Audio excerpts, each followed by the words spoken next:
Oh, good. What's your name? Aya. Aya. Nice to meet you. My name is Mustafa. Thank you for doing the surah for us today. So, I'm going to tell everybody to give you a loud salwa. And then you want to stand or sit? Sit. You want to sit? Yeah, you're good. So, just give me 1 second.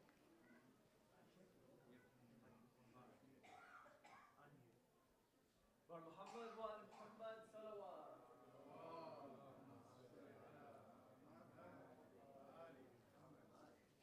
بسم الله الرحمن الرحيم الحمد لله رب العالمين الرحمن الرحيم مالك يوم الدين إياك نعبد وإياك نستعين اهدنا الصراط المستقيم صراط الذين أنعمت عليهم غير المغضوب عليهم ولا الضالين.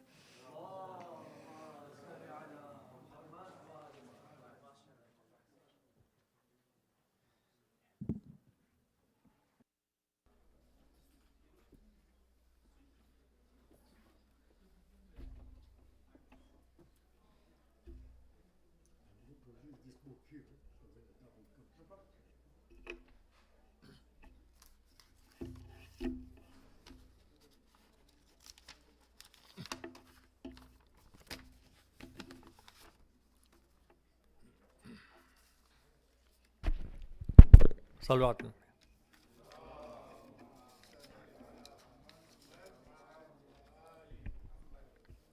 وقت رخصت باپ کو بیٹے کا مڑ کر دیکھنا. وقت رخصت باپ کو بیٹے کا مڑ کر دیکھنا. کربلا کربلا کربلا اب امتحان صبر سرور دیکھنا. وقت رخصت باپ کو بیٹے کا مڑ کر دیکھنا. دور تک جاتے ہوئے دیکھا کیے کرتے حسین. ٹھوکریں کھا کھا کے خود سنبھلا کیے کرتے حسین. اے علی اکبر ذرا پیچھے پلٹ کر دیکھنا. ہائے ہائے ہائے ہائے. وقت رخصت باپ کو بیٹے کا مڑ کر دیکھنا. ماں کے ارمانوں کی چادر کا امامہ سر پہ ہے. فاطمہ صغرا کی آنکھوں کا اجالا سر پہ ہے. بگڑے گا ایک پل میں کتنوں کا مقدر دیکھنا. وقت رخصت باپ کو بیٹے کا مڑ کر دیکھنا. دوش پر بکھری ہوئی زلفیں اڑاتی تھی ہوا. بکھرے زلفوں سے نکلتی جا رہی تھی کربلا. موت کی جرأت نہیں تھی آنکھ بھر کر دیکھنا. وقت رخصت باپ کو بیٹے کا مڑ کر دیکھنا. اٹھ رہا ہے گر رہا ہے ایک پردہ بار بار. لیلا کا یہ خیمہ اے میرے پروردگار. لاش جب آئے تو مر جائے گی مادر دیکھنا. وقت رخصت باپ کو بیٹے کا مڑ کر دیکھنا. آئے مقتل گھٹنیوں کے بل چلا ہے اس قدر. کہتا ہے آواز دے مجھ کو میرے نور نظر. کھو گئی بینائی میری میرے دل بر دیکھنا. وقت رخصت باپ کو بیٹے کا مڑ کر دیکھنا.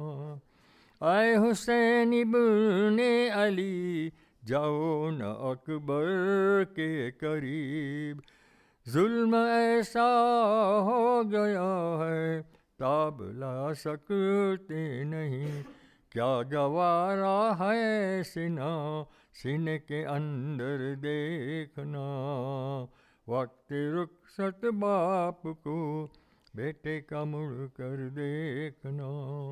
امتحان ہے بوڑھے کانڈوں کا جواں بیٹے کی لاش. خون میں ڈوبی کس طرح دیکھے گی ماں بیٹے کی لاش. اس جگہ اولاد والو خود کو رکھ کر دیکھنا. وقت رخصت باپ کو بیٹے کا مڑ کر دیکھنا. مرتے دم اکبر کو در ہے مان آ جائے کہیں. بڑھ رہا ہے خون میرے سینے سے رنگین ہے زمین. کہہ دو اماں سے مجھے یوں نہ تڑپ کر دیکھنا. وقت رخصت باپ کو بیٹے کا مڑ کر دیکھنا. بابا میری ماں میرے غم کو اٹھا سکتی نہیں. نیند ایسی آ رہی ہے ماں جگا سکتی نہیں. زخم میرا ماں کی نظروں سے بچا کر دیکھنا. وقت رخصت باپ کو بیٹے کا مڑ کر دیکھنا. صلوات نبی.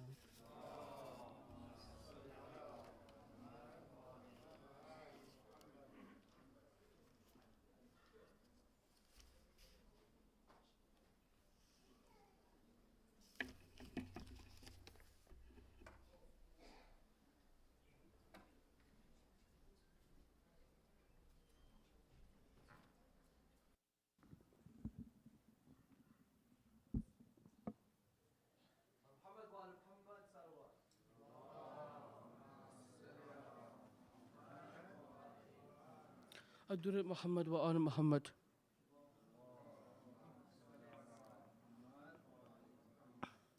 Please close your eyes, and there is a day, the night of Al Akbar. Please close your eyes and take yourselves to the transit day of Karbala. You see a father or a son on that land of Karbala calling, oh Hussein, I want to go fight for you. Oh Hussein, Ali Akbar is saying these words. Just please close your eyes, brothers and sisters.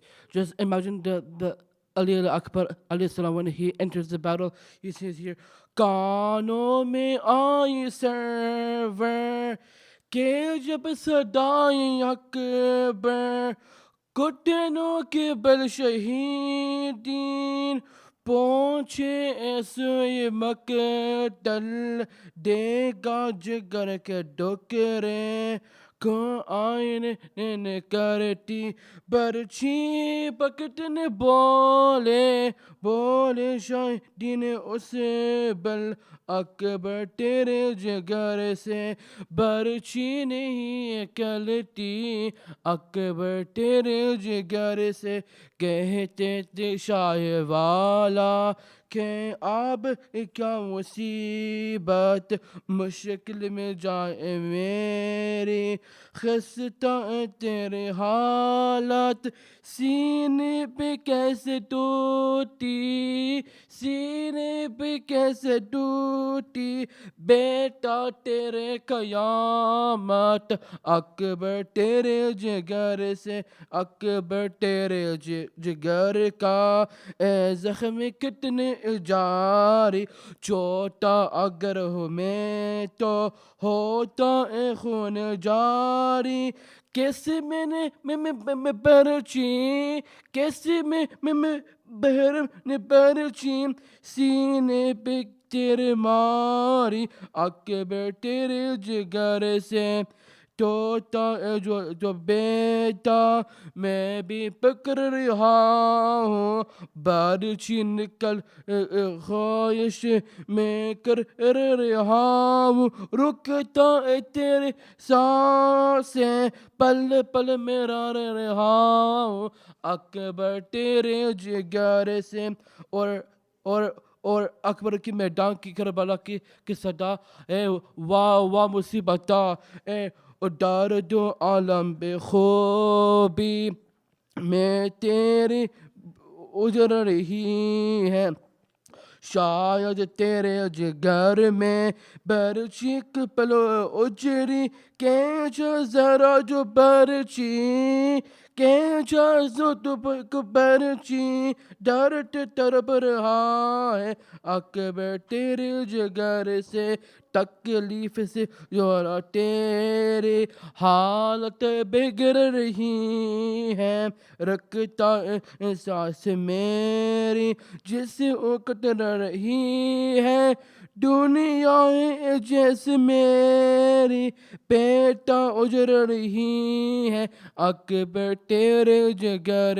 سے برچی نہیں نکلتی اکبر تیرے جگر سے تجھ پہ پل ماری مجھ پہ وقت مشکل برچی تو کینچ بس تو اپنی سنبھال لے دل اے میرے لال اکبر اے میرے لال اکبر دشوار کے منزل اکبر تیرے جگر سے اور حسین کے میدان کی کربلا کی زانو کہ اکبر کسی نے اور اکبر اور نیزہ لگا اور سرور حسین کی کو نجف آؤ کہ نام علی جو لے کر برچی کو تجھ کھینچا برچی کے ساتھ بار بس آئے گلے جا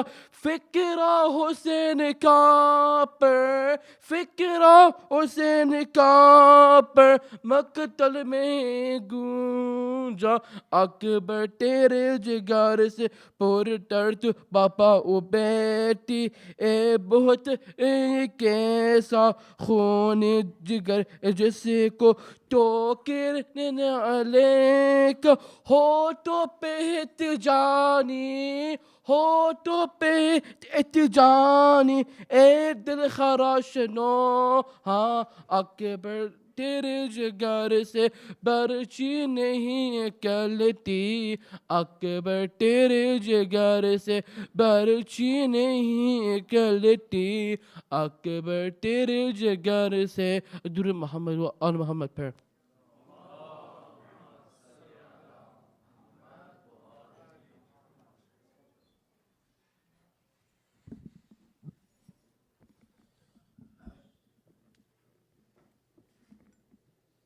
Assalamu alaikum, brothers and sisters. A few quick announcements here. First, regarding any tabarruk, the tabarruk list has now been filled. So anybody wishing to sponsor tabarruk, we kindly ask instead that you provide funds to the Muharram Fund, as the tabarruk list has all been filled out. Second, we are also collecting for the Iraq Humanitarians Fund. The poster will be put up here. There it is. And there's the contacts there. And we're collecting funds. You can sponsor an orphan or a widow or just provide funding to help people in need. Please do donate generously. Next, regarding the Muharram Fund, we are now at 15,800, but we are in the last couple of nights here. Tonight's the 9th and the 10th and then Ashura. And we still have $10,000 more to go. So we really ask you to please donate generously. We've already received 15,800, which is excellent, but we need another 9,160. So please do, inshallah, donate, and let's get up to that number. We hope, inshallah, by tomorrow night, we're at 24,999. So we just have $1 left for Friday. So help us get there, inshallah. Tonight, with funding for the Muharram Fund, we will have Brother Javed Devji outside with the square reader, so you can donate with your credit card or with a debit card. You could also e-transfer, or you could donate online, and you could provide cash. And of course, a taxable receipt will be provided, so you can claim it in your taxes for next year. Next, if you noticed, I did send out a message earlier today, and I've updated the website. The start time for tomorrow is 7:45. It is not 8. Inshallah, we want to do Surah Yasin as well. So to fit in Surah Yasin, we've pulled it back by 15 minutes. So inshallah, 7:45 tomorrow, the program will start with Surah Yasin and then continue with Marsiya, Majlis and Matam. Whether there will be a night program will be determined Right now it's to be determined. So expect an update tomorrow about noon or so regarding that. Again, kids, no, please do not sit against the wall. The wall is reserved for elders. So any kids, teenagers, please do not sit against the wall. And last, before we welcome Shaykh and we stand up and we welcome Shaykh, please do take a big step forward, make some space in the back for latecomers to come in so we can fill up the front here. Let's welcome Shaykh with 3 loud salawat. Allahumma salli ala Muhammad. Allahumma salli ala.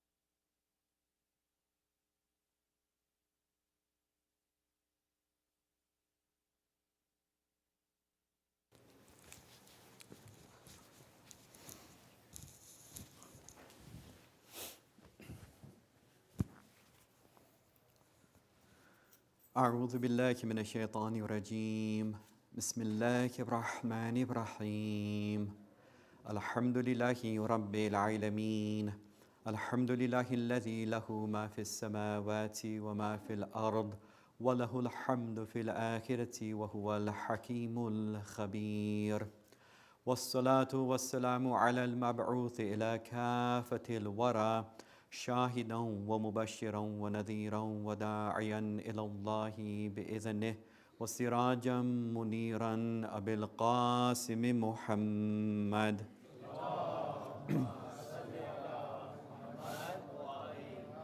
وعلى أهل بيته أئمة الهدى ومصابيح الدجى الذين أذهب الله عنهم الرجس وطهرهم تطهيرا أما بعد فقد قال الله سبحانه وتعالى في كتابه الكريم بسم الله الرحمن الرحيم والذين يقولون ربنا هب لنا من أزواجنا وذرياتنا قرة أعين واجعلنا للمتقين إماما صلوا على محمد وآل محمد.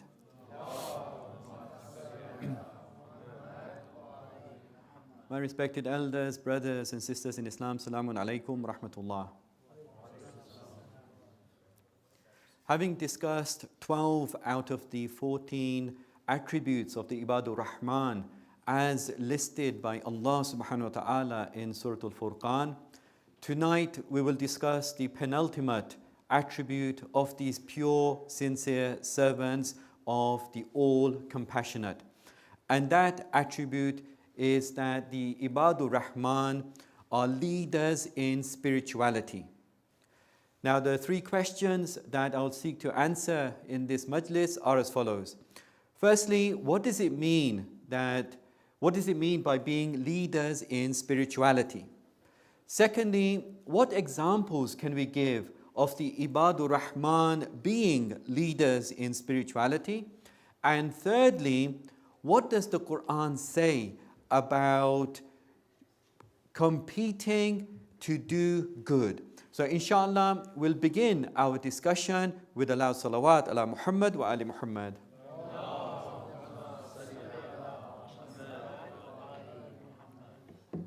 So with regard to the first question, that what does it mean to be leaders in spirituality? Let's start off by looking at the verse, which is number 74 of Surah Al-Furqan. And you see it on the screen there. وَالَّذِينَ يَقُولُونَ رَبَّنَا هَبْ لَنَا مِنْ أَزْوَاجِنَا وَذُرِّيَّاتِنَا قُرَّةَ أَعْيُنٍ. And then this was the part that we discussed yesterday. So where Allah subhanahu wa ta'ala tells us that the Ibadur Rahman pray this prayer, but of course it means they prepare the foundation for the fulfillment of that prayer. And we examined that yesterday in depth about the Ibadur Rahman having this special attention for the development of their family. So the part that concerns us tonight is the next part. وَجْعَلْنَا لِلْمُتَّقِينَ إِمَامًا, and make us leaders. So here is leaders in spirituality, which I'll explain, of the God-wary, those who have taqwa. So the Ibadur Rahman are those who are leaders in spirituality, and they are leaders of the muttaqeen, those who have taqwa. Taqwa is, of course, that inner strength of self-control that prevents someone from committing sin. So they are leaders of such people. Now, when we look at Allama Tabatabai tafsir of this verse, and I've mentioned him a number of times, in Al-Mizan, he says, it means that when the Ibadur Rahman pray this, i.e. they perform things, they do actions in order to prepare the ground for this prayer to come true, what they are actually saying is that make us among those who rush to do good work and who strive for the mercy of God, so that those who are muttaqun, the God conscious, the God wary ones, follow them.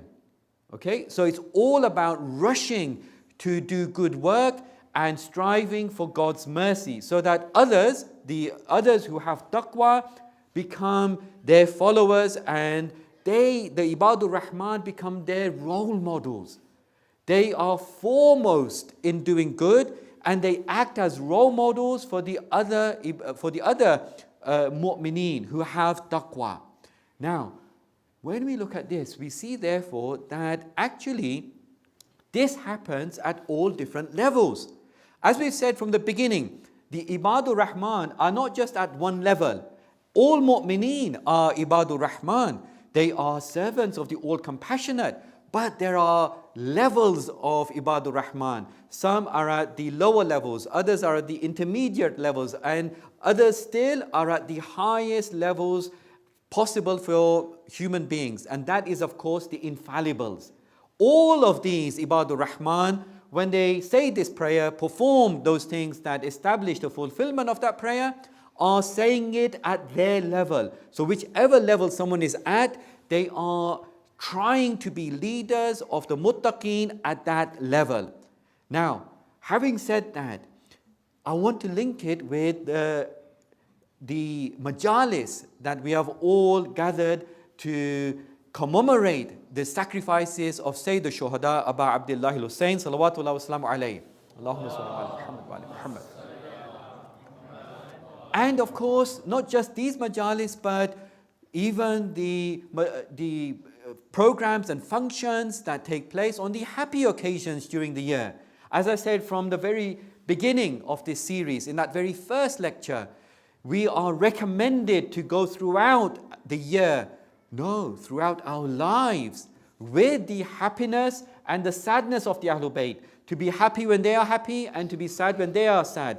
And hence, the holding of these programs is so important. And on this regard, there's a connection between what I said earlier and the holding of majalis. Because in majalis, what happens? In these programs, what happens? We are remembering role models. We are remembering leaders in spirituality. Just as this verse is talking about, we have a beautiful tradition from Rasulullah A'zam sallallahu alayhi wa sallam, Allahumma salli ala Muhammad, where he says, عند ذكر الصالحين تنزل الرحمة. What this means is that when the salihin, righteous people, are remembered, mercy descends. So right now, inshallah, the mercy of Allah is descending in all the programs throughout the year. When we are happy and rejoicing in the happiness of the Ahlul Bayt, or we are sad in their sadness, and we are commemorating what befell them, because we are remembering salihin, righteous, pious people, Allah's mercy descends, and we become beneficiaries of that mercy. So the question is, why would that be? Why would mercy descend when people are remembering righteous individuals? Well, it's like this. When we remember Sayyidul Shuhada, for example, and the great companions and family members of his that were martyred on the plains of Karbala, and the other righteous people during the year, what are we doing? We are actually taking them as our role models, isn't it? We are remembering them because they are our role models. They are the imams of the muttaqeen. When we take them as role models, we want to somehow learn from them. When we want to learn from them, we become inspired by their stories, what they did, and their words.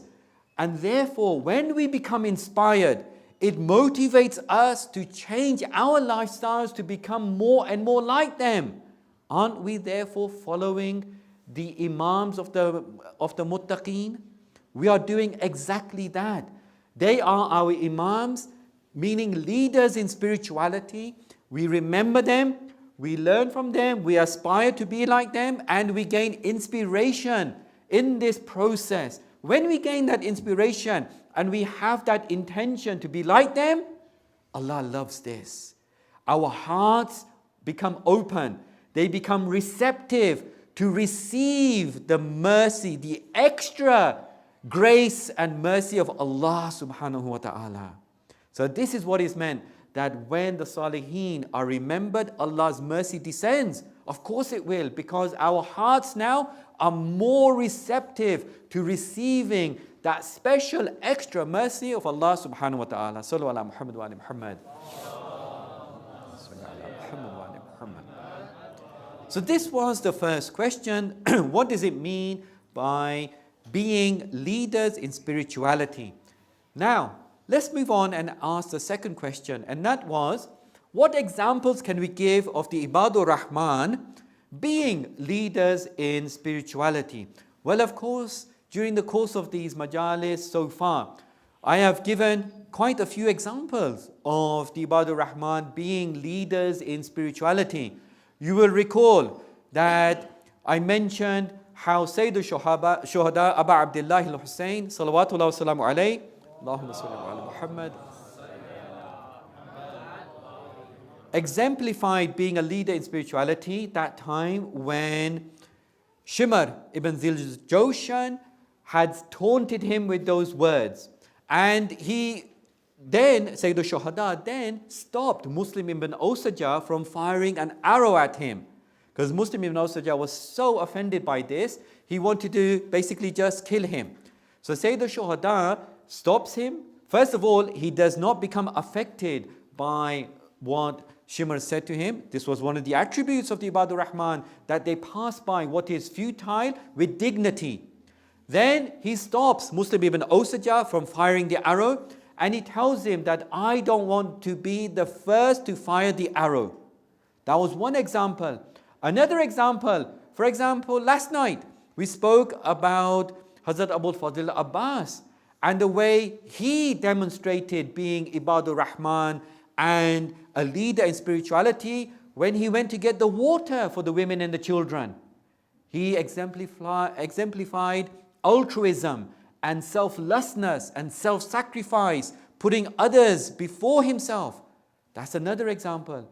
Then the Holy Lady Zainab, when we spoke about her distributing the small amount of food that she would get after her and the other women and the children were taken captive. They would receive a small amount of food, but she would distribute that among the children. Again, an example of leadership in spirituality. And of course, Imam Hussein's other family members and his companions who sacrificed everything for the sake and the pleasure of Allah subhanahu wa ta'ala. So all of these were examples, but when we talk about being Imam of the Muttaqeen, we must give an example from the Imam of the Muttaqeen, Imam Ali ibn Abi Talib, salawatullah wa salamuhu alayhi. Allahumma salli ala Muhammad. He is Amirul Mu'mineen and Imamul Muttaqeen. And let's have a look at an example from his life as a leader in spirituality and see what lessons we gain. The example is famous, but it's those lessons we derive from it that's so important, which I'll focus on afterwards.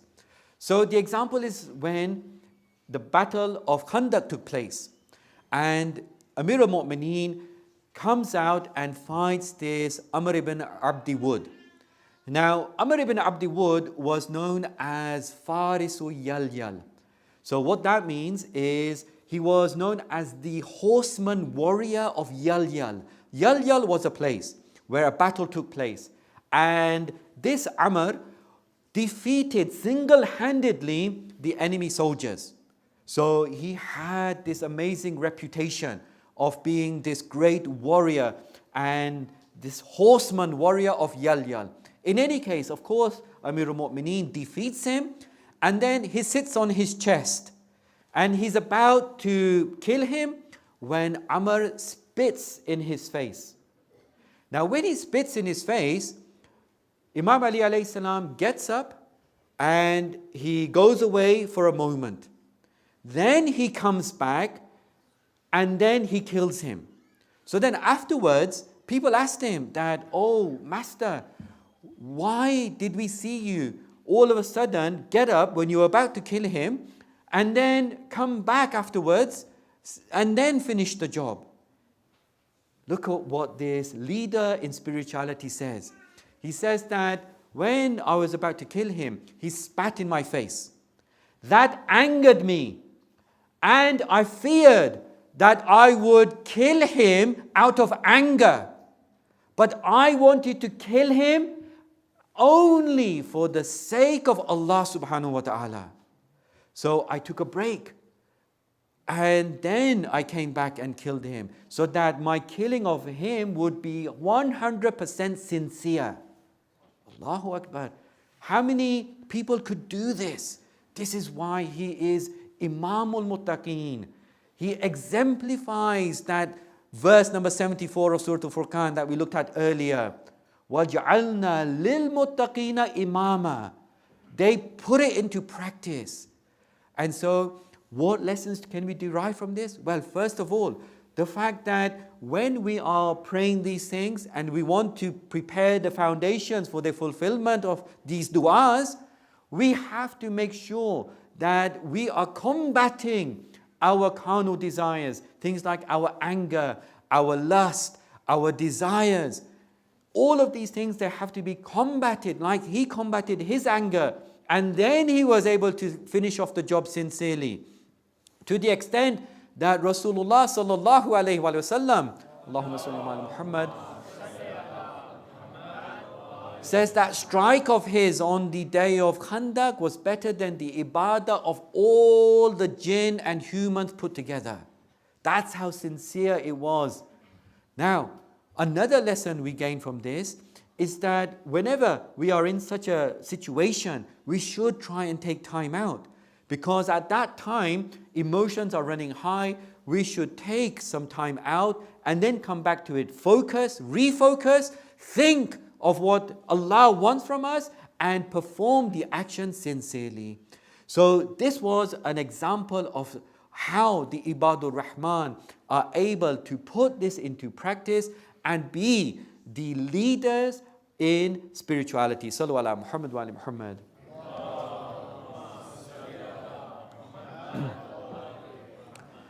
Now let's move on to the third question, which will be the bigger portion of this majlis, and that is, what does the Quran say about doing good and hastening to do good? So remember I said earlier that the tafsir of this verse, according to some of the mufassirin like Allama Tabatabai, is that when the Ibadur Rahman recite this, وَجْعَلْنَا لِلْمُتَّقِينَ إِمَامًا, what they mean is that, oh Lord, make us among those who are foremost, who rush and hasten to do good, so that, and they strive for Allah's mercy, so that others, the muttaqun, become their followers. They become role models for these Ibadur Rahman. Now, let's have a look at this in some detail. What does the Quran tell us about this? Well, interestingly, the Quran uses two words to describe performing good deeds and rushing to perform good deeds. Those two words are musara'a and musabaqa. These are two words that the Quran uses. Now, what do they mean? What are the differences? And what is the link between them and our discussion? First of all, musara'a. Musara'a means contending and racing with one another. Musara'a, racing against one another. And it means competing with others with haste to do something. Now, at the heart of musara'a is speed and haste. Okay? Speed and haste. Now, this other word, musabaqa, it means contending with each other to be foremost in doing good. And it means vying with each other to precede the other in doing good. Okay? So at the heart of musabaqa is preceding, being foremost. So you can see the link. Both of them refer to a type of competition, and both of them have an element of speed. But in the first one, you have speed and haste right at the heart. In the second one, you have preceding, being foremost, coming first. So, how does the Quran use these two words to explain what mu'minun and muttaqun should be doing when it comes to good deeds? Well, let's first of all have a look at musara'a, the one which has haste in its heart. So, with regard to this verse, or this word, Allah subhanahu wa ta'ala doesn't just tell us that, it's good if you hasten to do good, if you rush to do good. He doesn't just tell us like that. Nor does He tell us that this is something that, should be performed. Rather, He instructs us to do good and hasten to do good. Not just do good, but hasten to do good. So for this, I would like to refer to a verse in Surah Ali Imran, verse number 133. And you see this verse where Allah subhanahu wa ta'ala talks about hastening to do good. Now, it's very interesting that when we look at this verse, we see all the elements of a regular type of announcement of a competition. Okay? So I'll go through this verse in a moment in detail.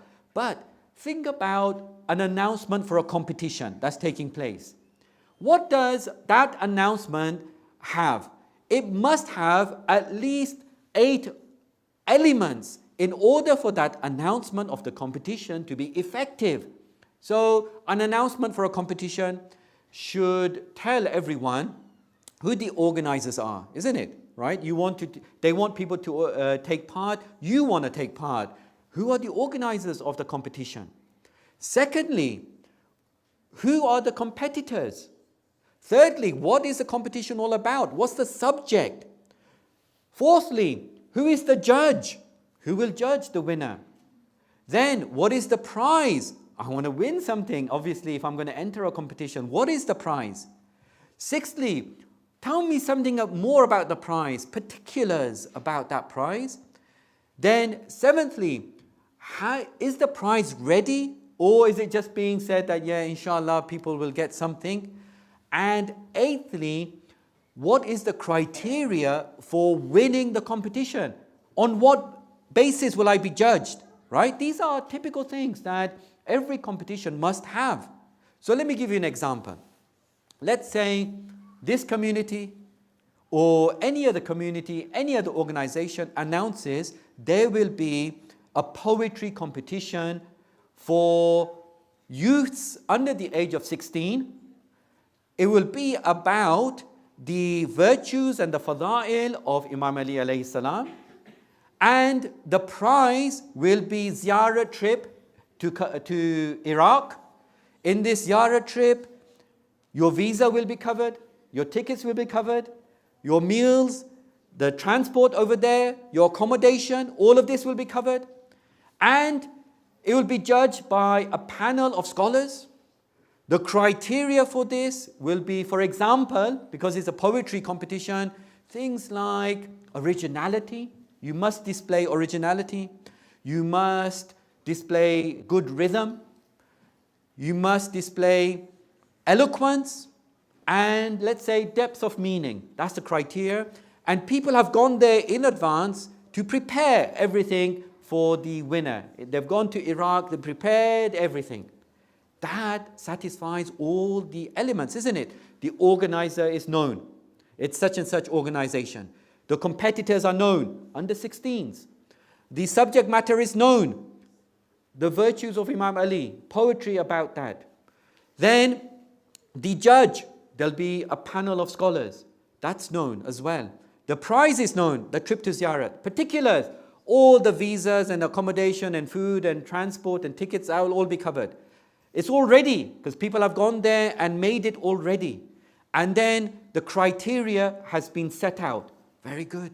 That's what you would say, yes, that is a full announcement with all the requirements, and now I am free to choose if I want to join or not, because everything is made clear to me. I should know these things and I know it. Now, let's have a look at this verse.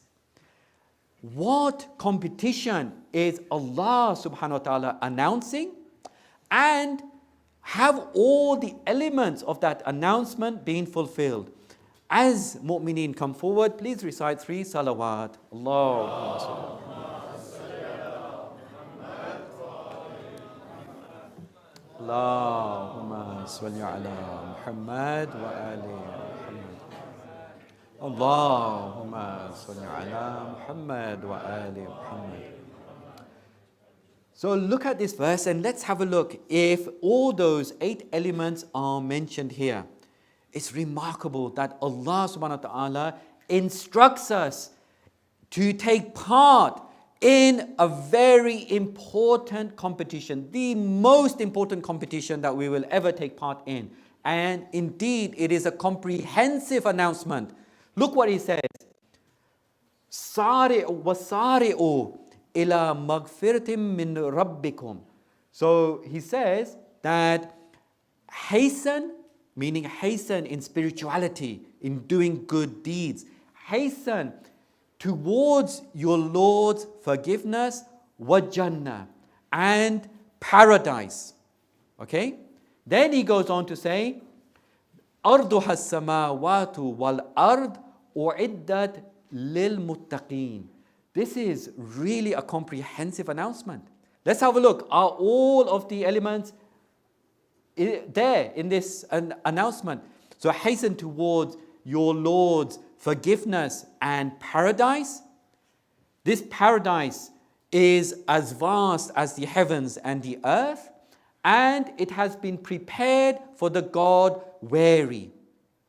We said there must be 8 elements in an announcement of any competition. So first of all, who is the organizer of this competition? Who is saying this? Allah subhanahu wa ta'ala. So that's clear. Secondly, who are the competitors? Who is he giving this instruction to? Us, mankind. That is clear. Thirdly, what is the subject matter? To attain maghfirah and Jannah, forgiveness and paradise. So that is fulfilled. Then we had the judge. Who is going to judge this competition? Of course, on the Day of Judgment, who will be the judge? Allah subhanahu wa ta'ala. That's there. What about the prize? Is the prize made clear? Yes. The prize is maghfirah and Jannah. Then tell us something about the particulars of the prize, so that it incentivizes us to take part very fully and sincerely in this competition. Well, this prize is as vast as the heavens and the earth. That's clear. Then, is it ready? Yes. U'iddat lil muttaqeen. It's been prepared already. And what is the criteria for judging the winner? Taqwa. It is God consciousness. Those who are God wary and God conscious and have taqwa will be the winners. So this verse fulfills all the criteria of a proper competition announcement. It's a spiritual competition. Now, look at the verse again and see what comes first, maghfirah or Jannah? It's maghfirah. Why is that first and then Jannah? Well, first we have to become purified. Our sins have to be forgiven, and then we can go to Jannah. Istighfar, therefore, becomes the key to entering Jannah. So my brothers and sisters, remember a few nights ago when we discussed what istighfar is. It's not just saying astaghfirullah, rabbi wa atubu ilayh, for example. It is at least those first 4 steps that we mentioned out of those 6 stages. It is that remorse about what we did, resolve not to do it again, making up for the rights of Allah and making up the rights of people. So when somebody does this, they have that istighfar, they become pure, and then they can enter Jannah. So you see here, it's a very comprehensive announcement. But there is a difference between this type of competition and a regular one, a worldly one. What is the main difference? In a worldly competition, normally there'll be one winner, isn't it? One winner, that person gets to go to Iraq and do all the ziyarat and have all those other things, benefits and privileges and the prize that is there for him. What about this competition? Is it just for one person or is it for more than one? It's for everyone who undertakes the competition properly, because it's for all mankind. Whoever does this will win. Everyone is a winner as long as they take part in that competition sincerely and properly. Of course, some will be winning at greater levels. They will have a higher level in Jannah. Others will win though, but they will be at a lower level. That's fine, because that is the justice of God. It is up to the person to be able to demonstrate, have they attained istighfar and become worthy of the higher levels and echelons of paradise. Otherwise, they will still win. This is a fundamental difference between this competition and the worldly competition. The Quran actually knows human fitrah and instinct and their innate nature better than anyone else. Allah subhanahu wa ta'ala knows it better than anyone else, and therefore the Quran speaks according to our innate nature. Don't we all have a competitive edge in us? Some more than others, but there is this competitive edge in all people. The Quran knows this. Allah subhanahu wa ta'ala has revealed verses that tune into our competitive edge like this verse. However, it channels our competitive edge in a very particular way. It doesn't say don't be competitive with each other. It says, Sari'u, compete with one another, hasten to do good deeds, but use that competitive edge in a particular way. Channel it in terms of it being able to benefit you in the eternal realm. So this is the beauty of the Quran, speaking to our innate nature and our fitrah, because it understands the language of our souls. Now, we are told that, well, rushing and hastening is an act of shaitan, isn't it? Normally, don't rush, don't do things in haste. But when it comes to doing good, it's the opposite. Rush and do things immediately. Our fifth holy Imam, Imam Muhammad al-Baqir, salawatullah wa salamu alayhi, tells us this very beautifully. He says that when it comes to doing good deeds, rush to do it immediately. Do not hesitate in doing good deeds, for you may not be able to do it later. How true is that? Often We think of something, it's a good idea. It's a good intention that we have. We come across something that, yeah, that sounds so good and I'm going to do this. But then we don't. Shaitan comes in, whispers in our ears, oh, leave it, you know, it's time for you to do this, have a break, I don't know, watch a bit of YouTube, whatever the case is. You'll have time. Chances are we won't do it again. So immediately, inshallah, let's all use this as a practical point that we can take home. Just as the fifth Holy Imam says, when you think of something good, you hear of something good, someone has said something, you read it on the internet, you hear about it in some way, rush to do it. Don't even hesitate, because who knows, you might be prevented from doing it. And then you will miss out on that spiritual competition to become those who hasten to do good and take part and win in this spiritual competition. Sallu ala Muhammad wa ali Muhammad.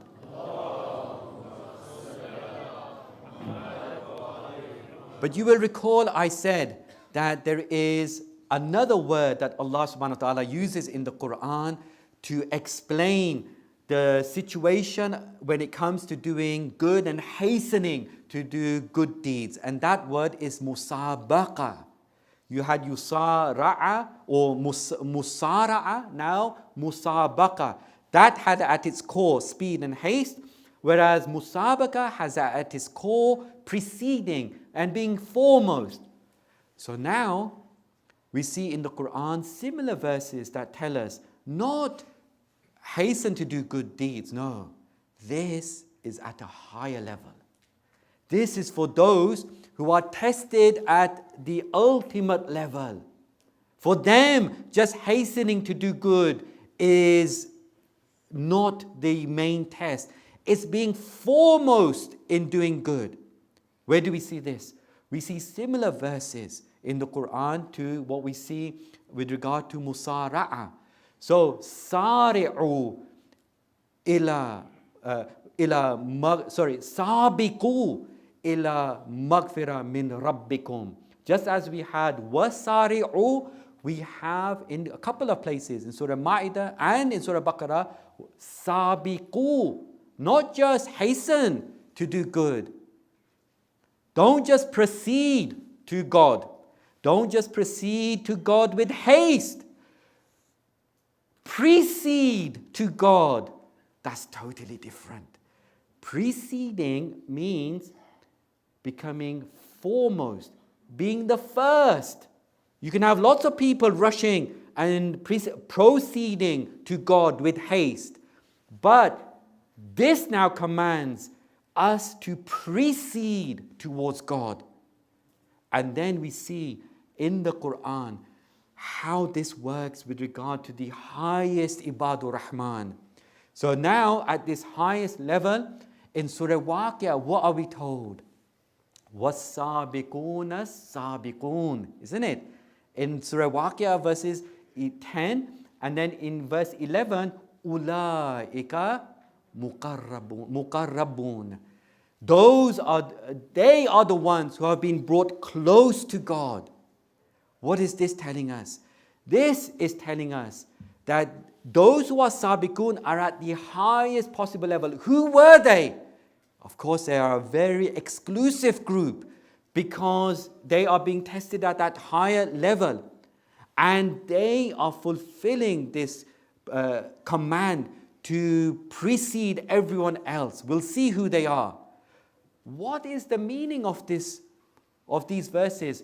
وَالسَّابِقُونَ السَّابِقُونَ أُولَٰئِكَ الْمُقَرَّبُونَ.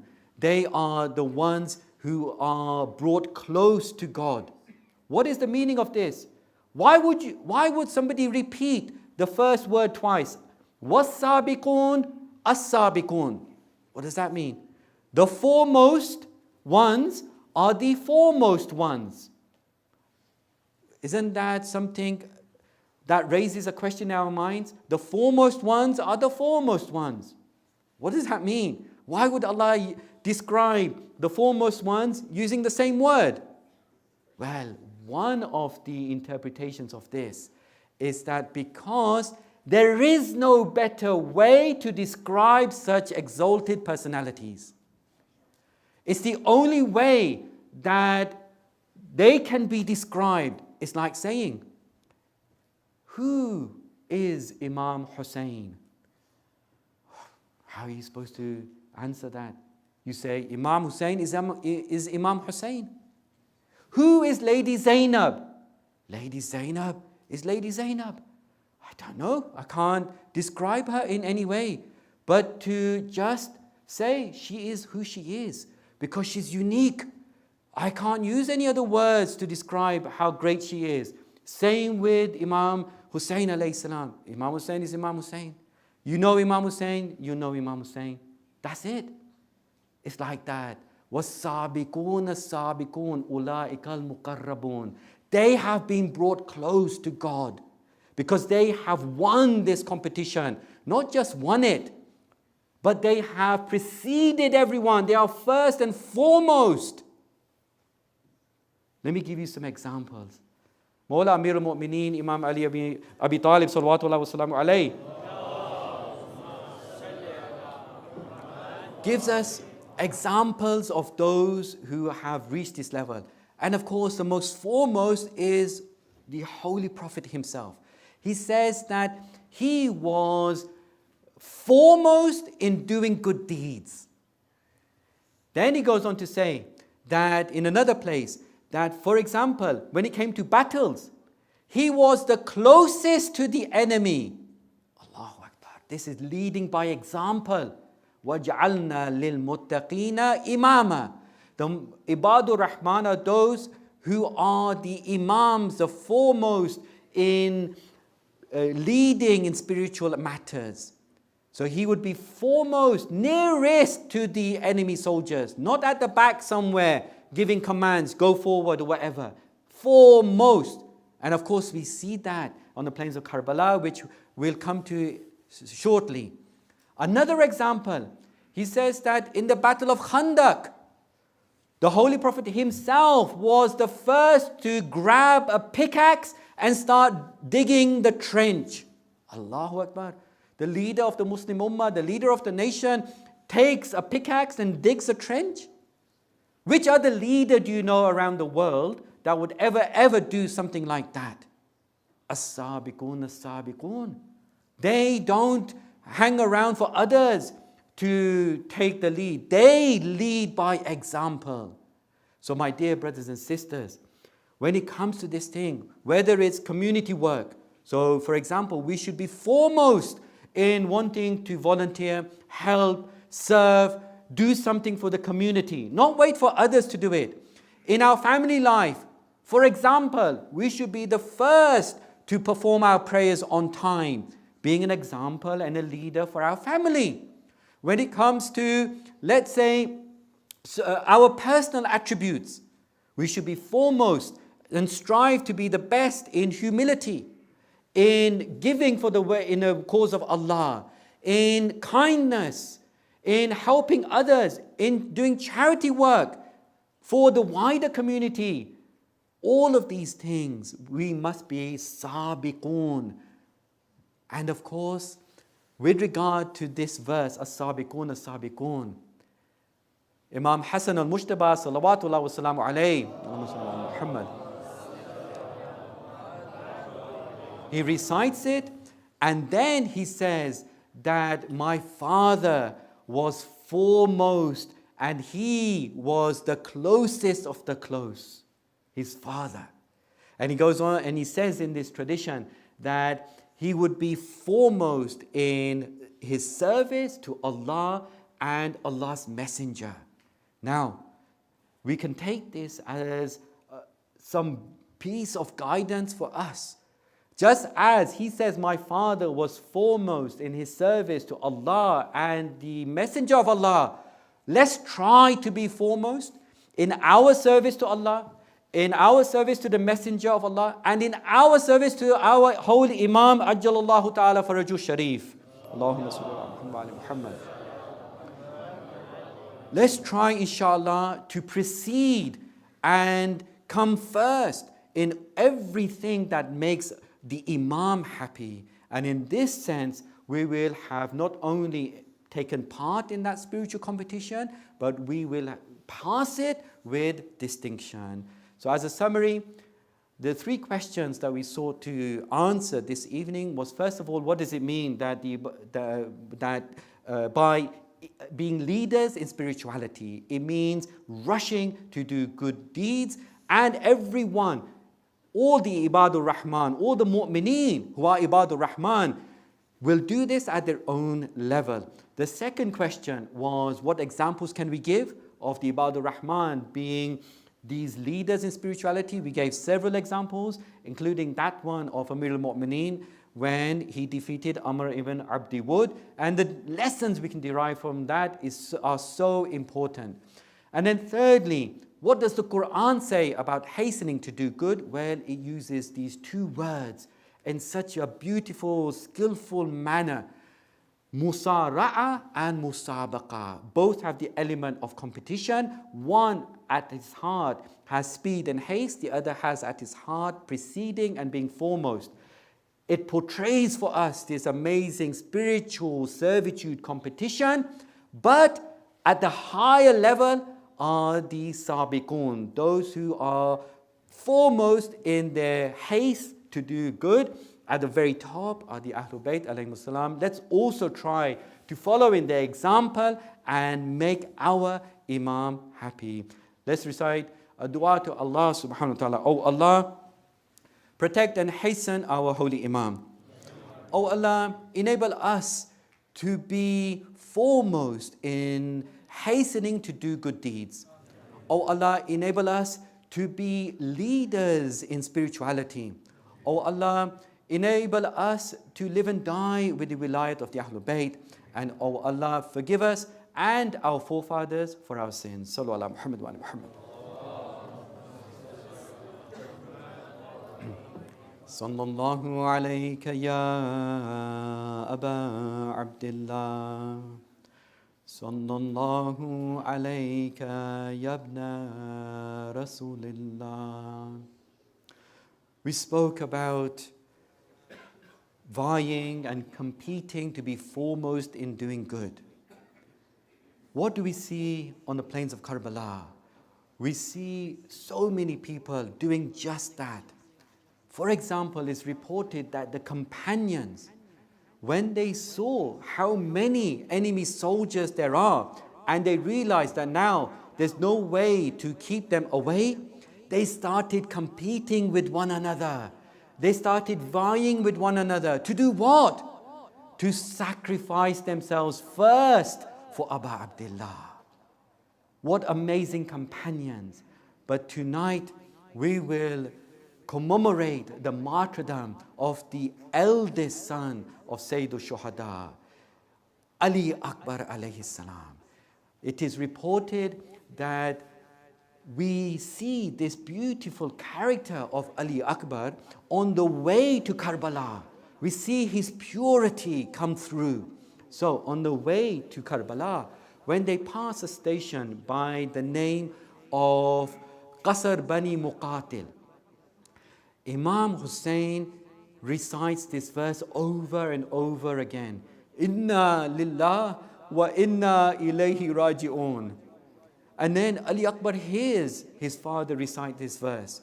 So he asks him, why do you recite it? Imam Hussein says to him, I just dozed off for a moment. When I did that, I saw a horseman. This horseman came to me and he said, these people are traveling while death creeps up on them. And he says to him that, oh my dear son, this I realize is this, we are being informed about our imminent death. So then Ali Akbar, look at his pure character come through. He says that, oh my father, but aren't we with the truth? And then Imam Hussein says, yes, we are with the truth. So then Ali Akbar says this phenomenal line that has remained in history to give testimony as to his awareness, his ma'rifah, his understanding, and his sincerity. He says, oh my father, then we don't mind to die as long as we die with the truth. This is what was important for Ali Akbar, to die with the truth. Otherwise, dying for him was not an issue. It was always doing so with the truth. Now, on the day of Ashura, let's recall the events and go through them all. On the day of Ashura, Imam Hussein addresses Ali Akbar and he asks him to recite the adhan. I ask you, Mu'mineen, why does Imam Hussein ask Ali Akbar to recite the adhan? Perhaps it's because he wanted to hear his beautiful voice one last time recite the adhan of the salah. So Ali Akbar recites the adhan. But Mu'mineen, the best description of Ali Akbar is when he comes out to fight on the day of Ashura. When he comes out, Imam Hussein looks at him and he calls out, he says, "Oh Allah, bear testimony over these people that a young man, ashbahun nas khalkan wa khuluqan wa mantiqan bi rasulik, who resembles your prophet the most in his physique, in his manners, and in his speech, has come out to fight." And then he says, whenever we missed your prophet, we would look at Ali Akbar. He would remind us of your prophet. Now Ali Akbar, as he comes out, Imam Hussein puts his head down. His eyes are filled with tears. He calls out, "Oh Ibn Sa'd, may your lineage be cut off, just as you have cut off my lineage." Imam Hussein knows what is going to happen to this young boy of his, whose body resembles the body of Rasulullah. He knows soon what will become of that beautiful physique of Ali Akbar, what they will do to it with their swords and with their spears. So now Ali Akbar goes out to fight. He fights valiantly. He kills many of the enemy soldiers. But then eventually he tires. He's so thirsty. He comes back to the camp. He asks his father, "Oh Abu Abdullah, is there any chance of a drink?" What is his father supposed to say? There is no water. He says, "Wa Gawtha, wa Bunayya, oh help, oh my young dear child, oh my young dear son, there is no water, but soon your grandfather will quench your thirst with his cup, which is more fulfilling, and after that you will not feel thirsty." So now Ali Akbar goes out a second time. But I ask you, my brothers and sisters, what must Layla, his mother, be thinking? She must have thought that now my son has returned once again.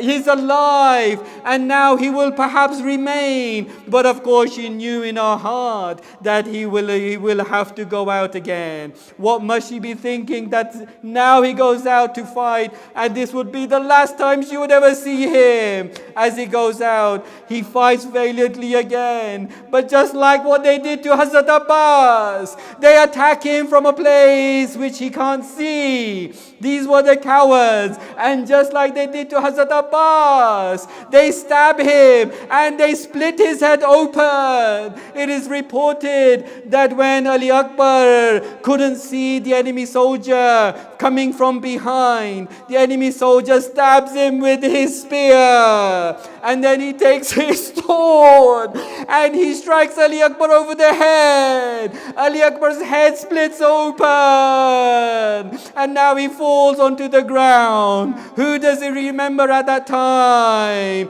Alayka minni as-salam, Abata. He sends his salams to his dear father.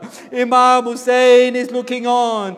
How can a father see this happening to his eldest son? He comes to his grave, he makes his way to Ali Akbar.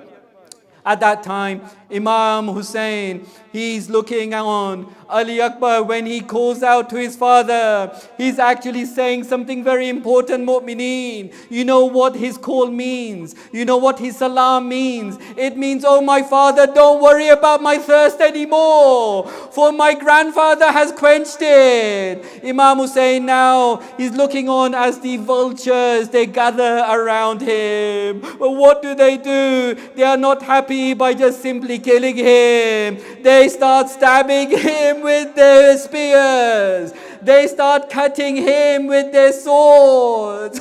Ali Akbar's body is cut into pieces. Abu Abdullah comes to his eldest son. How can a father see the body of his eldest son? The body that used to remind everyone of Rasulullah, desecrated and cut into pieces. And now Abu Abdullah, he puts his cheek on the cheek of Ali Akbar.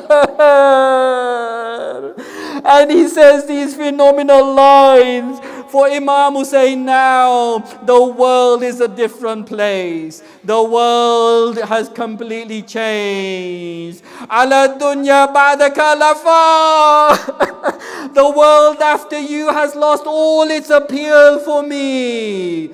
Now Imam Hussein is left with the cut up pieces of his son's body. But he has to bring his son's body back to the camp. He has to show Lady Zainab what's happened to Ali Akbar. And of course, he has to bring it back to Layla. But how can he do so? He brings it back. But Mu'mineen, how must have he been able to bring pieces of somebody's body? It's so difficult to try and bring them back to the camp. But then the poet says he manages to do this on his way back. As he is bringing the cut up pieces of his eldest son, the poet says that he turns to Najaf. He turns to Najaf. He addresses his father. He says, "Oh father, you had to lift the broken door of Khaybar, but you never had to lift the broken body of your son." Now Imam Hussein, he comes to the tent. He lays out the pieces of Ali Akbar in front of Layla. Just imagine the heart of Ali Akbar's mother. But now Lady Zainab runs out and she throws herself over the body of Ali Akbar. Allah la'natullah ala al-qawmi zalimin wa sayyalamu alladhina zalamu ayyamun qalibin yanqalibun. Matam Hussein, Ya Hussein, Ya Hussein, Ya Hussein.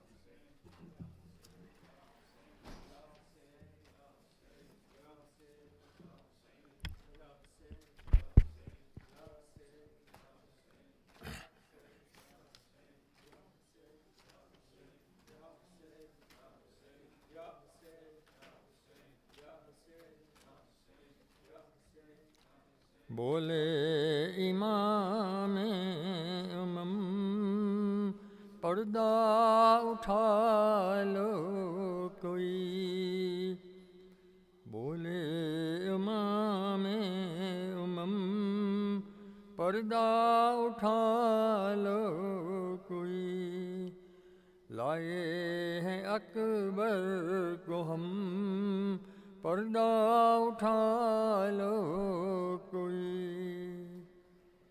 बोले इमाम उमम पर्दा उठा लो कोई, लाए हैं अकबर को हम पर्दा उठा लो कोई, ये मेरा नूरे नज़र, ये है मेरा लख्दे जिगर,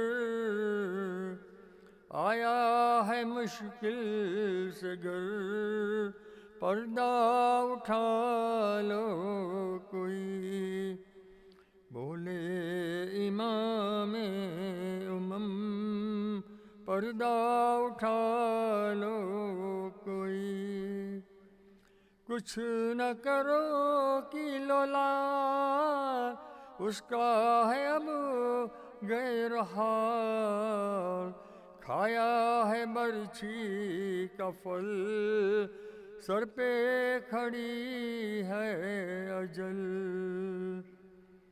جائے گا اب دم نکل زخم جگر کاری ہے کچھ کی تیاری ہے پردہ اٹھا لو کوئی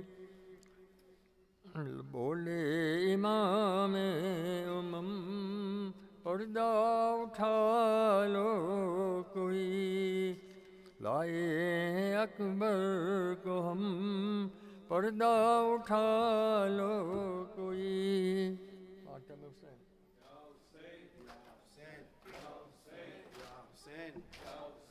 یا حسین یا حسین یا حسین یا حسین یا حسین کہاں بانو نے واویلا جواں بیٹا گیا مارا کہاں بانو نے واویلا جواں بیٹا گیا مارا لگایا ظلم کا نیزہ جواں بیٹا گیا مارا کہاں بانو نے واویلا جواں بیٹا گیا کوئی کفنی منگا لاؤ گلے میں میرے پہناؤں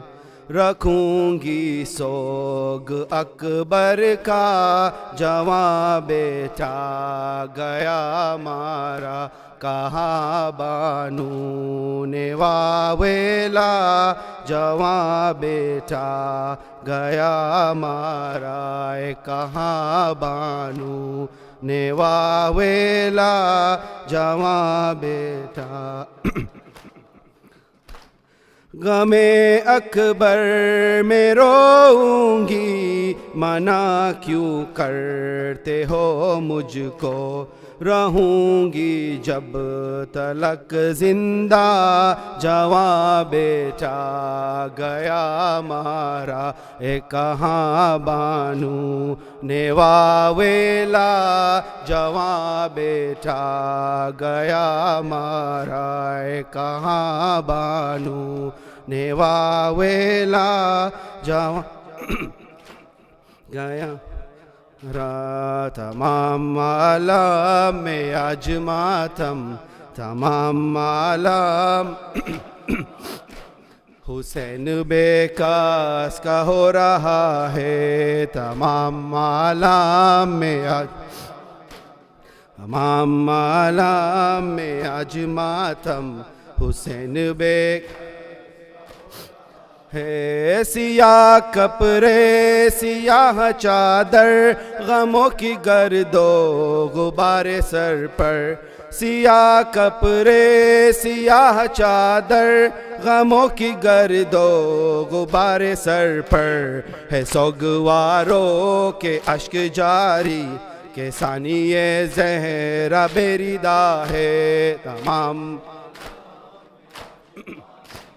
عالم میں آج ماتم حسین بے ہے تمام عالم میں آج ماتم تمام عالم میں آج ماتم حسین نہ مارے برچھی دل نبی پر ابھی ہوئے ہے جوان اکبر نہ مارے برچھی دل نبی پر ابھی ہوئے ہے جوان اکبر یہ قتل جس کو تو کر رہا ہے یہی تو ہم شکل مصطفیٰ ہے تمام عالم میں تمام عالم میں آج ماتم حسین بے کاس کا ہو رہا ہے تمام عالم میں آج ماتم تمام عالم میں آج ماتم حسین بے ہے حسین پیری میں دل سنبھالے کہ دل سے الجھی سینہ نکالے حسین پیری میں دل سنبھالے کہ دل سے الجھی سینہ نکالے جوان بیٹا لہو میں ڈوبا زمیں پہ ایری رگڑ رہا ہے تمام عالم جماتم تمام عالم میں آج ماتم حسین بے کس کا ہو رہا ہے یا حسین یا حسین یا حسین یا حسین یا حسین ہائے ہائے علی اکبر ہائے ہائے علی اکبر ہائے ہائے علی اکبر ہائے ہائے علی اکبر کہتی تھی ہے ماں خون بھری میت سے لپٹ کر ہائے ہائے علی اکبر ہائے ہائے علی اکبر کہتی تھی ہے ماں خون بھری میت سے لپٹ کر ہائے ہائے علی اکبر ہائے ہائے علی اکبر ارمان تا پہناؤں گی پوشاک شہانی ارمان تا پہناؤں گی پوشاک شہانی افسوس کہ راس آئی نہ تجھ کو یہ جوانی کیسا تھا مقدر ہائے ہائے علی اکبر ہائے ہائے علی اکبر کہتی تھی ہے ماں خون بھری میت سے لپٹ کر ہائے ہائے علی اکبر 18 برس پال کے پروان چڑھایا 18 برس پال کے پروان چڑھایا اور گیسوں والا ہے میرا خون میں نہایا قربان ہو مادر ہائے ہائے علی اکبر ہائے ہائے علی اکبر کہتی تھی ہے ماں خون بھری میت سے لپٹ کر ہائے ہائے علی اکبر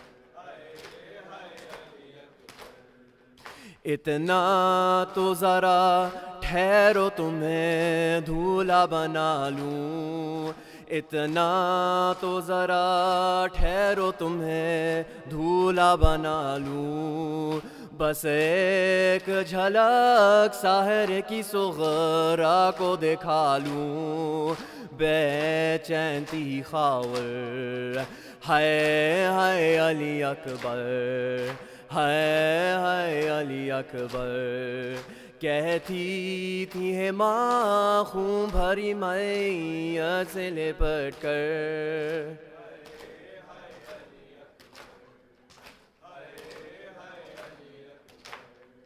ماں تیری جدائی میں بھلا کیسے جیے گی ماں تیری جدائی میں بھلا کیسے جیے گی مر جائے گی صغرا جو خبر تیری سنے گی اب کیا کروں دل بر ہائے ہائے علی اکبر ہائے ہائے علی اکبر کہتی تھی ہے ماں خون بھری میت سے لپٹ کر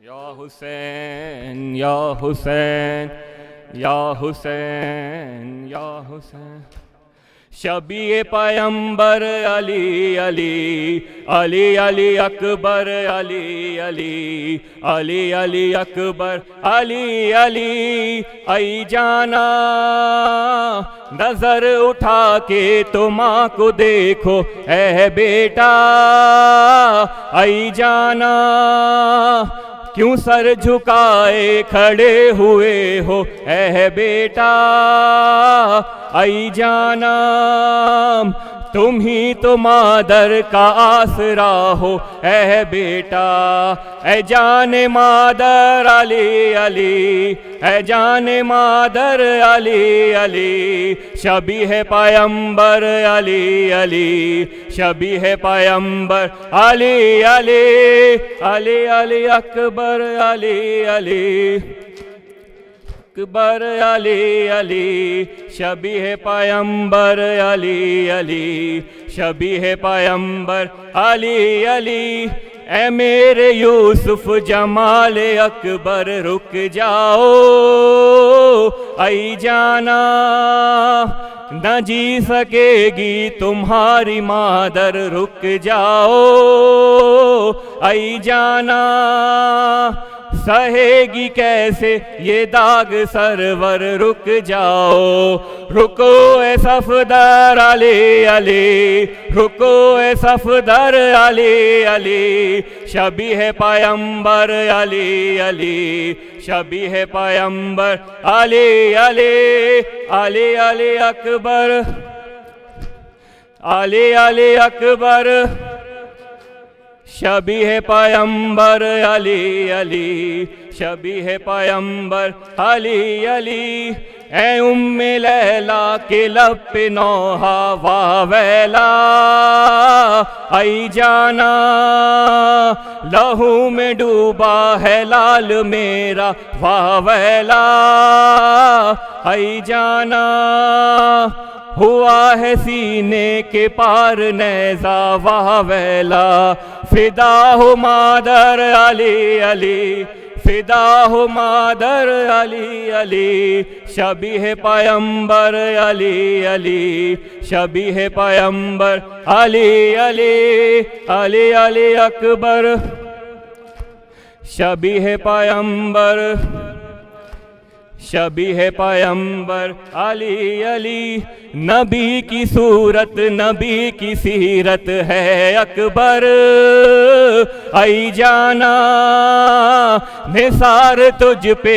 جہاں کی عظمت ہے اکبر ای جانا پکارتی ہے تجھے شہادت اے اکبر اے گل حیدر علی علی اے گل حیدر علی علی شبیہ پیمبر علی علی شبیہ پیمبر علی علی علی علی اکبر شبیہ پیمبر شبیہ پیمبر علی علی ہے خون کی پیاسی یہ فوج آدھا آ جاؤ ای جانا اتار زینب تمہارا صدقہ آ جاؤ ای جانا صدائیں دیتی ہے بنت زہرا آ جاؤ ردائے زینب علی علی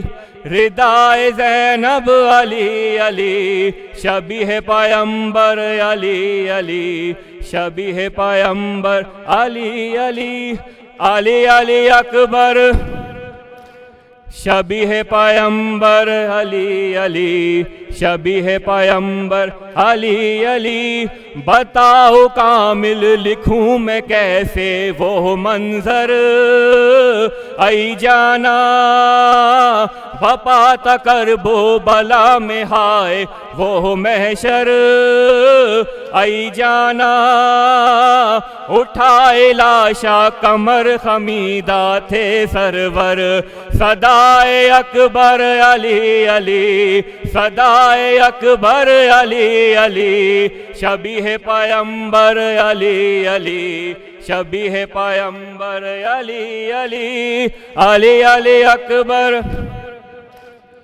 شبیہ پیمبر علی علی، شبیہ پیمبر علی علی، یا حسین یا حسین یا حسین یا حسین یا حسین یا حسین یا حسین یا حسین یا حسین یا حسین یا حسین یا حسین یا حسین یا حسین یا حسین یا حسین یا حسین یا حسین یا حسین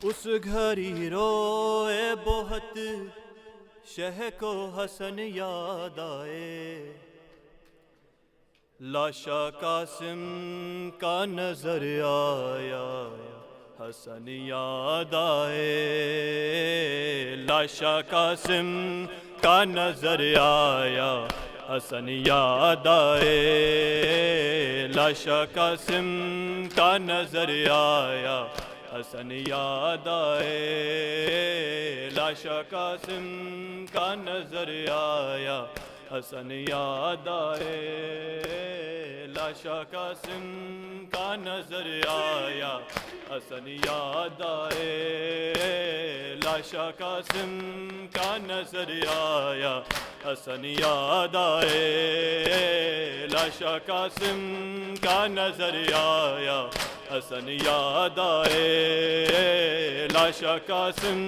کا نظر آیا حسن یاد آئے، لاشا قاسم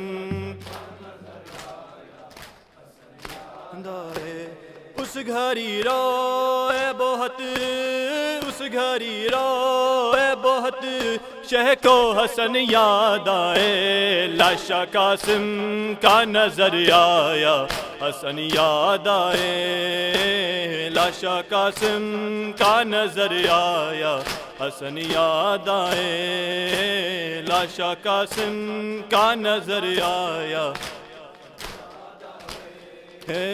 لاشا قاسم کا نظر آیا، مہندی ارمانوں کی ہاتھوں میں لگا کر مانے، مہندی ارمانوں کی ہاتھوں میں لگا کر مانے، صحرا ماتھے پہ ہے، صحرا ماتھے پہ سجایا تو حسن یاد آئے، لاشا قاسم کا نظر آیا حسن یاد آئے، لاشا قاسم کا نظر آیا، لاشا قاسم کا نظر آیا حسن یاد آئے، لاشا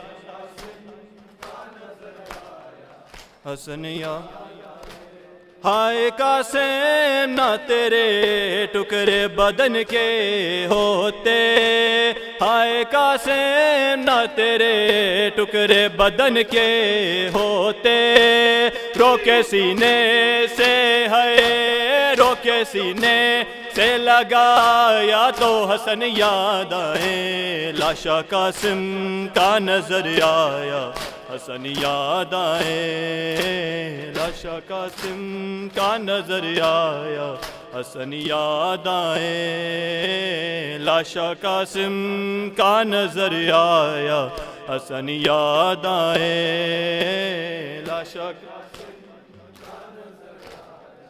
حسن یاد آئے، ٹکڑے قاسم کے چنے اور ابا میں ڈالے، ٹکڑے قاسم کے چنے اور ابا میں ڈالے، باندھ کر لاشا ہے، باندھ کر لاشا اٹھایا تو حسن یاد آئے، لاشا قاسم کا نظر آیا حسن یاد آئے، لاشا قاسم کا نظر آیا آئے، لاشا قاسم کا نظر آیا حسن یاد آئے، لاشا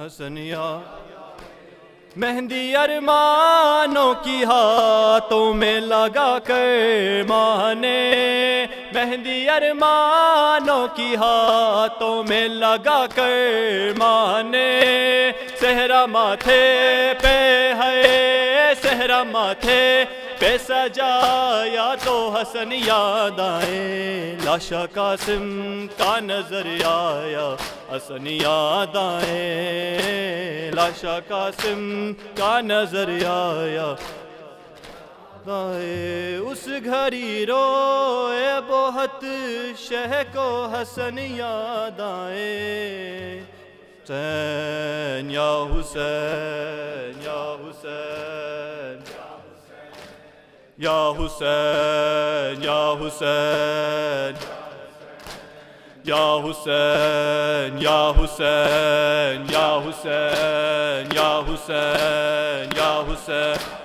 یا حسین یا زخم دل کے دکھاؤں میں کیسے تیرا لاشا اٹھاؤں میں کیسے اکبر میرا سحر والا اکبر میرا سحر والا اکبر اکبر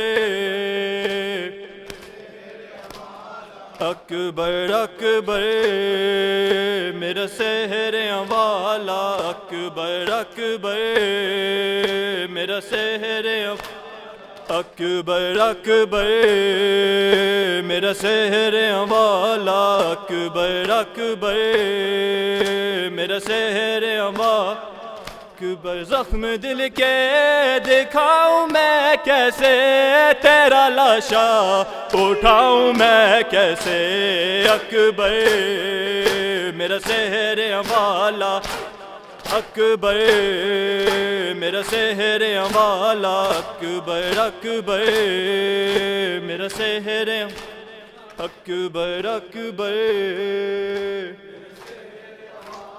اکبر اکبر اکبر لاش اکبر پہ شاہ جب پہنچے دل کو ہاتھوں سے تھام کر بولے تیری فرقت نے اے علی اکبر آگ دل میں میرے لگا دی ہے آگ دل کی بجھاؤں میں کیسے آگ دل کی بجھاؤں میں کیسے تیرا لاشا اٹھاؤں میں کیسے اکبر میرا سحر اکبر اکبر اکبر میرا سحر اکبر جس نے 18 سال پالا تھا کیسے دیکھے گی وہ تیرا لاشا تیری شادی کا تھا جسے ارماں کیسے جھیلے گی وہ تیرا صدمہ تیری ماں کو بتاؤں میں کیسے تیری ماں کو بتاؤں میں کیسے تیرا لاشا اٹھاؤں میں کیسے اکبر میرا سحر والا اکبر اکبر اکبر اکبر زخم دل کے دکھاؤں میں کیسے تیرا لاشا اٹھاؤں میں کیسے یا حسین یا حسین یا حسین یا حسین یا حسین یا حسین One no. Anything that we can do, matam. Matmi no, let's do this for sure. Ya Hussein, Ya Hussein, Ya Hussein, Ya Hussein, Ya Hussein, Ya Hussein.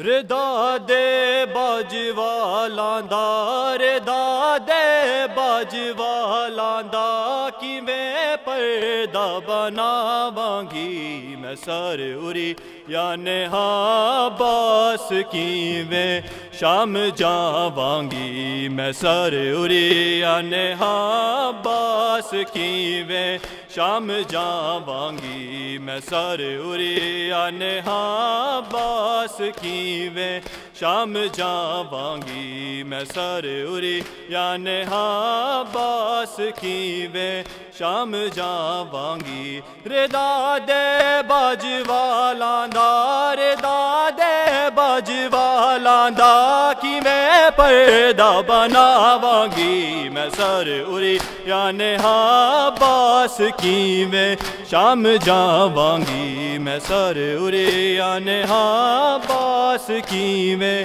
شام جاواں گی میں سر اُری یعنی باس کیویں شام جاواں گی میں سر اُری یعنی کیویں شام جاواں گی تیرے لاشے تے روئی نہیں تے تر پئی شام دے پاسے تیرے لاشے تے روئی نہیں تے تر پئی شام دے پاسے ہویا وعدہ میں روبن لئی ہویا وعدہ میں روبن لئی تیری تربت تے آواں گی میں سر اُری یعنی باس کیویں شام جاواں گی میں سر اُری یعنی باس کیویں شام جاواں گی میں سر اُری یعنی باس کیویں شام جاواں گی میں سر اُری یعنی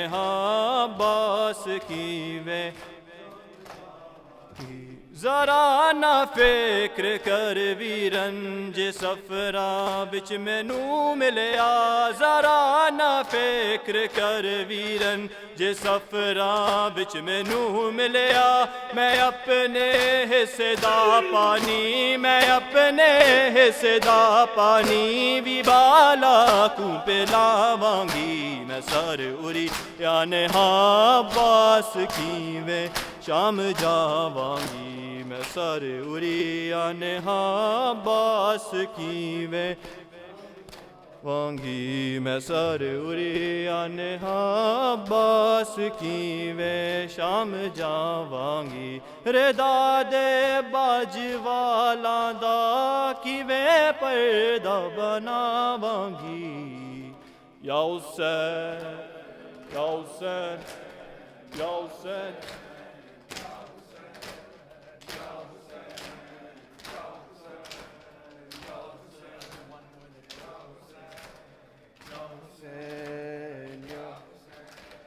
یا حسین وفاتی ان کے لیے اور یہ وفا کے لیے علی نے مانگا تھا غازی کو کربلا کے لیے وفاتی ان کے لیے اور یہ وفا کے لیے علی نے مانگا تھا غازی کو کربلا کے لیے وفاتی ان کے لیے اور یہ وفا کے لیے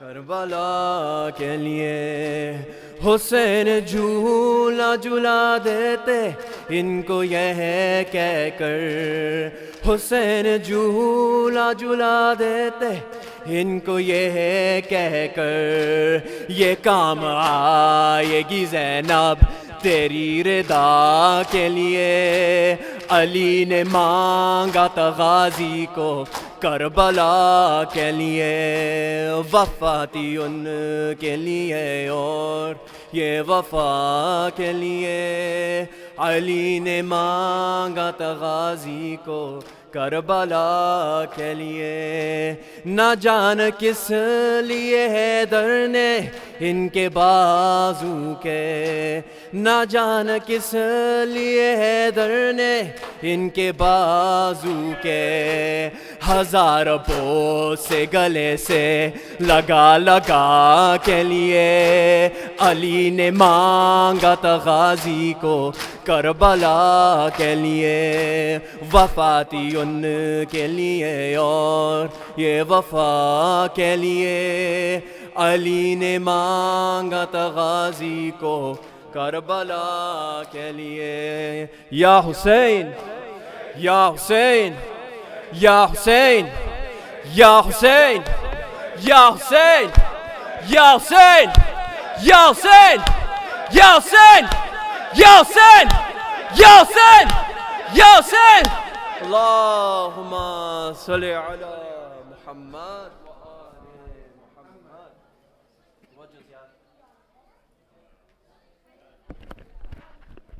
السلام علیکم یا رسول اللہ، السلام علیکم یا امیر المومنین، السلام علیکم یا فاطمۃ الزہراء سیدۃ النساء العالمین، السلام علیکم یا خدیجۃ الکبریٰ ام المومنین، السلام علیکم یا ابا محمد یا حسن المجتبیٰ، السلام علیکم یا ابا عبداللہ وعلی الارواح التي حلت بفنائک، علیک منی سلام اللہ ابدا ما بقیت و بقی اللیل والنہار ولا جعلہ اللہ آخر لحظة منی لزیارتکم۔ السلام علی الحسین وعلی علی ابن الحسین وعلی اولاد الحسین وعلی اصحاب الحسین۔ السلام علیکم یا علی ابن الحسین و محمد ابن علی و جعفر ابن محمد و موسیٰ ابن جعفر۔ السلام علیکم یا علی ابن موسیٰ الرضا کل شفیعنا و شفیع والدینا فی یوم الجزا۔ السلام علیکم یا محمد ابن علی و علی ابن محمد والحسن ابن علی۔ الصلاۃ والسلام علیکم یا حجت ابن الحسن۔ السلام علیکم یا صاحب العصر والزمان۔ السلام علیکم یا خلیفۃ الرحمن۔ السلام علیکم یا امام الانس والجان۔ اجل اللہ تعالی فرجک وسہل اللہ مخرجک وظہورک۔ السلام علیکم ورحمۃ اللہ وبرکاتہ۔ اللہم صلی علی محمد وآل محمد۔ بسم اللہ الرحمن الرحیم۔